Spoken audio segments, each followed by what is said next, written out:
করিমপুরের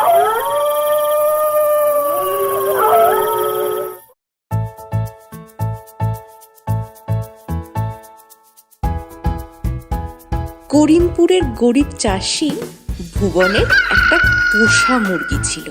সেই মুরগির ডিম হাটে বেচে ভুবনের সংসার চলত। সে মুরগিটাকে তার ঘরের সামনে বেড়ার মধ্যে রাখত। কিছু দূরেই ছিল এক বিশাল জঙ্গল, আর সেই জঙ্গলে একটা পাজি শেয়াল থাকত। সে অনেক চেষ্টা করেও বেড়ার ভিতরে ঢুকতে পারত না। তাই সে বিশেষ মতলবে ভুবনের মুরগির সাথে বেশ বন্ধুত্ব পাতিয়ে ফেলেছিল।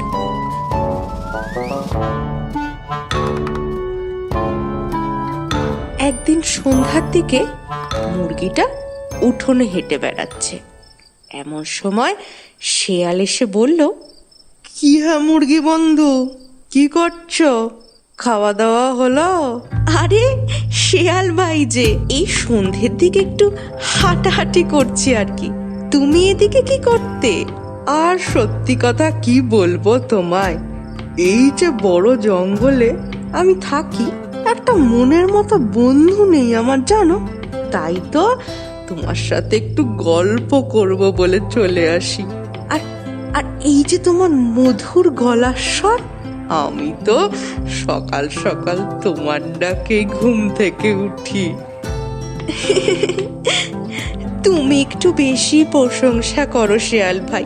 কই আর তো কেউ এরম বলে না। সেই তো ব্যাপার গো, সবার প্রশংসা করার মতো মন থাকে না। এই যে আমি ভাবি, তো তুমি যদি আমাদের সঙ্গে জঙ্গলে থাকতে কত ভালো হতো। তোমার মিষ্টি মধুর ডাকে সকালের ঘুম ভাঙতো। কি যে তুমি এই বন্দি হয়ে থাকো না, দূর। কি যে বলো, মালিক আমার বড্ড ভালো মানুষ। আমি ডিম দিই রোজ, আর মালিক আমায় পেট ভরে খেতে দেন। আমি বন্দি কই, আমি তো ভালোই আছি। সে কি, তুমি তোমার ছানাদের বিক্রি করো? সেটা তুমি আবার গর্ব করে বলছো? ছি ছি বন্ধু, ছি। কিন্তু শিয়াল ভাই, এটাই তো নিয়ম। আমায় মালিক পোষেন, তাই আমাকে তাকে ডিম দিই। এতে খারাপ কি আছে? কি বলছো তুমি বন্ধু? তুমি একজন মা হয়ে নিজের সন্তানদেরকে বেঁচে দিচ্ছ, আবার বলছো কি ভুলেতে? কই আমাদের জঙ্গলে তো এরম হয় না কখনো। আমরা নিজেদের মতো স্বাধীন হয়ে বাঁচি। তুমিও চলো, মহা আনন্দে থাকবে আমাদের সাথে। শিয়াল ভাই, তোমার কথা ঠিক, আমি জানি, কিন্তু সন্তানদের বেঁচে আমি অন্যায় করছি। কিন্তু তোমার সাথে জঙ্গলে গেলে যে আমার বিপদ হবে। সবাই কি ওখানে তোমার মতো ভালো বলো? যদি আমায় মেরে ফেলে? দুঃখ দিলে বন্ধু, তোমার শিয়াল বন্ধু থাকতে অন্য কেউ তোমায় খাবে? মানে মানে আমি তোমায় রক্ষা করব। তুমি বেরিয়ে এসো, এই বেড়ার ফাঁক দিয়ে বেরিয়ে এসো। চলো আমার সাথে জঙ্গলে, তারপর দেখবে জীবন কাকে বলে। এই শুনে মুরগি বেড়ার ফাঁক দিয়ে বেরিয়ে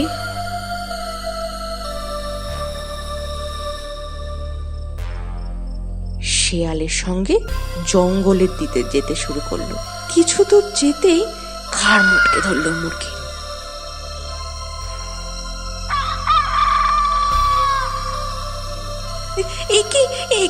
একি শিয়াল ভাই, তুমি কি করছো?